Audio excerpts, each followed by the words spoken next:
నిప్పుల మీద నీళ్లు జల్లడం అని మనకు మాట ఉంటుంది కదా. మన నాయకులు మాత్రం క్వైట్ ఆపోజిట్లో నీళ్ల మీద నిప్పులు పండించే పనిలో ఉన్నారు.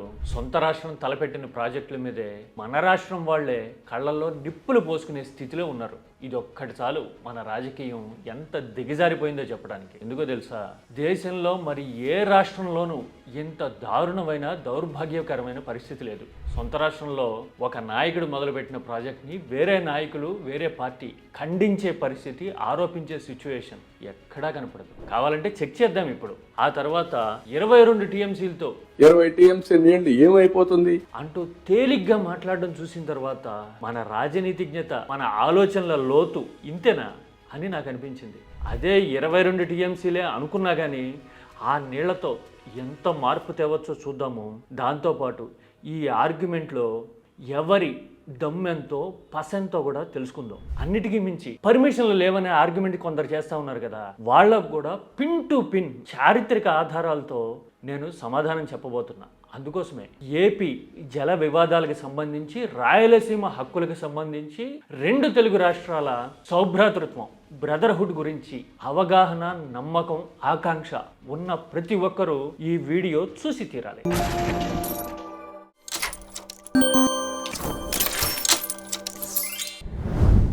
చంద్రబాబు అద్భుతమైన జ్ఞానగుళిక ఒకటి ఇసిరారు, చూడండి.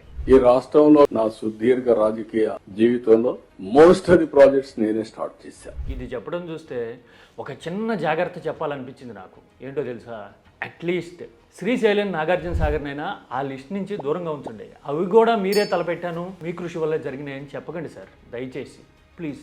ఇంత నీటిపారుదల మీద కృషి చేశాననే చంద్రబాబు క్వైట్ ఆపోజిట్లో పూర్తి అసంబద్ధంగా, ఎలాంటి రేషనల్ లేకుండా, హేతుబద్ధత లేకుండా ఇంకొక మాట వదిలేశారు. 34 టీఎంసీ మన వాటా ప్రకారం మనకు వచ్చేది 22 టీఎంసీ.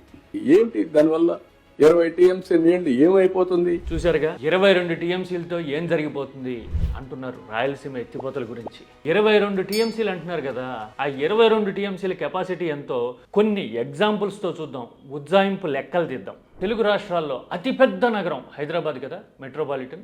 హైదరాబాద్లో 1,30,00,000 మంది జనాభా ఉంటారు అనుకుంటే సంవత్సరానికి హైదరాబాద్ వాడే జలాలు 30 టీఎంసీలు ఉంటాయి. అంటే 22 టీఎంసీలు అనేది ఎంత పెద్ద లెక్క. పోనీ వ్యవసాయ పరిభాషలో చూడాలనుకుంటే ఇరిగేషన్ లెక్కల ప్రకారం 1 టీఎంసీతో మ్యాక్సిమం 20,000 ఎకరాలు సాగు చేయొచ్చుట. ఈ లెక్కన 22 టీఎంసీలు అంటే దాదాపు 4.5 లక్షల ఎకరాలు కదా. 20 × 22 అంతే కదా దాదాపు. అదే రాయలసీమలో అయితే ఈ లెక్క ఇంకెక్కువ ఉండొచ్చు, ఎందుకంటే డ్రిప్ మీద నడుస్తూ ఉంటుంది, హార్టికల్చరు, మెట్ట ప్రాంతాలు కదా, అందుకని వాటర్ కన్జంప్షన్ తక్కువ ఉంటుంది.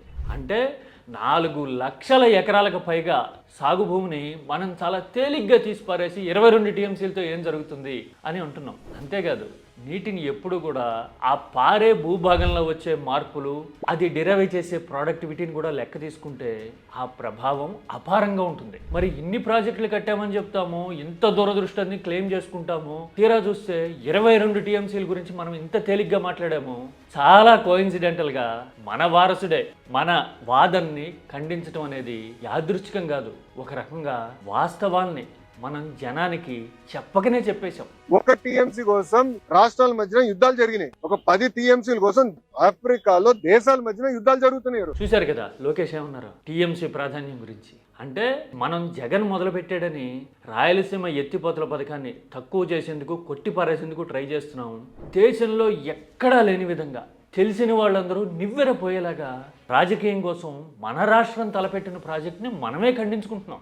ఎన్జీటీతో స్టేటర్ తెచ్చుకుంది కూడా జగన్మోహన్ రెడ్డి ముఖ్యమంత్రిగా ఉండగానే. చూశారు కదా, రామానాయుడే కాదు, టీడీపీ, సోషల్ మీడియా, పార్టీ, ముఖ్యమంత్రి మొత్తం అందరూ అసలు నేషనల్ గ్రీన్ ట్రిబ్యునల్ పర్మిషన్ ఇచ్చిందా రాయలసీమ ఎత్తిపోతలకి అని మాట్లాడడం కనపడుతుంది కదా. ఈ మాటకు వస్తే పోలవరం మొదలుపెట్టినప్పుడు పర్మిషన్స్ ఉన్నాయా? అన్ని పర్మిషన్లు వచ్చిన తర్వాత ప్రాజెక్టులు మొదలు పెట్టాలి అని అనుకుంటే అసలు ఈ దేశంలో ప్రాజెక్టుల నిర్మాణం సాధ్యమయ్యే పనేనా? ఇదే టాపిక్ మీద జలవనరుల నిపుణుడు, 2 రాష్ట్రాలకు సంబంధించి చాలా లోతైన అవగాహన ఉన్న విద్యాసాగర్ రావు గతంలో ఏం చెప్పారో నేను ఇక్కడ కోట్ చేస్తా. విద్యాసాగర్ రావు అంటే తెలుసు కదా, ఎస్ ఈయనే.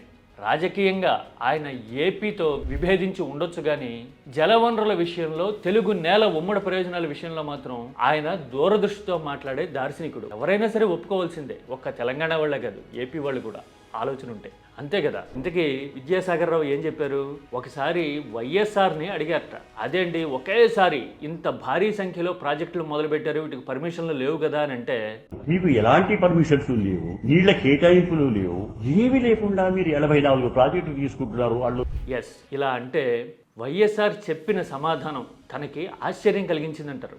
ఆయన అన్నాడు, పైన మహారాష్ట్రను కర్ణాటక కట్టుకుంటే దాన్ని మీరు వెళ్ళి ఆపుతున్నారా? దాన్ని ఎవరు ఆపుతున్నాడు? ఎస్, ఇలా అన్నట్ట. అంటే మనం కట్టలేదనుకోండి, ఎగువన ఉన్న రాష్ట్రాలు కట్టకుండా ఉంటాయా?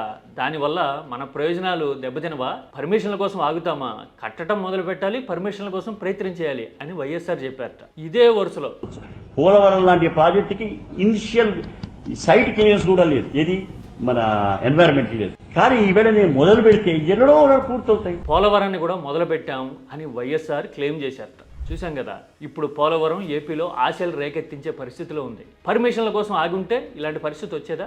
అంటే దూరదృష్టి ఉన్న రాజకీయ నాయకుడు, రాష్ట్ర ప్రయోజనాల మీద కమిట్మెంట్ ఉన్న నాయకుడు ఎప్పుడైనా సరే ప్రాజెక్టుల నిర్మాణాన్ని ఇనిషియేట్ చేస్తాడు, కట్టుకుంటూ పోతాడు, పర్మిషన్లు తెచ్చుకుంటాడు అని ఈ ఎక్స్పీరియన్స్ చెప్తుంది. ఇది తిరుగులేని రుజువు కదా.